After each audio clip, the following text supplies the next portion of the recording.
cours monté. Le troisième point, c'est justement ça. Ne pas prendre de décision dans le mouvement. C'est-à-dire éviter ce qu'on appelle une cascade d'engagement. Quand vous avez pris une mauvaise décision, ou quand vous venez de faire un bon coup, tout de suite vous avez un peu d'adrénaline et vous voulez reprendre une position. C'est là-dessus que j'ai perdu le plus d'argent. J'ai vendu, mais non ça remonte, ben je rachète, ah ben non ça redescend, je revends.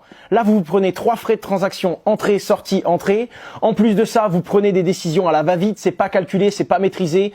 Et ça touche tous les débutants. Combien de personnes j'ai vu investir, retirer, j'aurais pas dû, ben finalement j'ai tout perdu. Ne faites pas ça. On ne prend pas une décision après une mauvaise décision. Et c'est valable dans la vie en général. Quand vous venez de vous prendre la tête avec quelqu'un, c'est souvent pas le bon moment pour aller réouvrir la discussion. Prenez un peu de recul, réfléchissez et revenez à votre vous rationnel. Et à ce moment-là, vous serez beaucoup plus percutant et vous aurez des meilleurs résultats dans votre nouvelle position. La quatrième, et pour que quand vous envoyez une transaction, n'importe qui peut d'ailleurs créer une transaction et dire de cette clé privée, je voudrais envoyer tant de Bitcoin.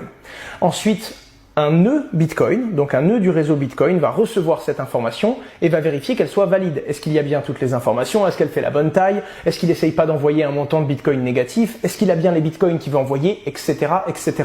Et à la fin de toutes ces vérifications, il y a un go ou un no-go. C'est-à-dire, la transaction est bonne, on l'envoie pour l'étape de Proof of Work et on va la mettre dans un bloc dans la blockchain. Ou alors, il y a une erreur, il veut envoyer plus que ce qu'il a.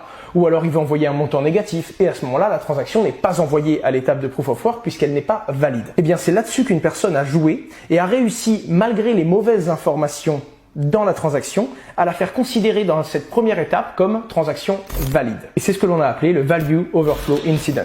Et tout le sens de ce nom repose sur le mot overflow. C'est là que je vais essayer de rentrer un peu plus dans le technique et ensuite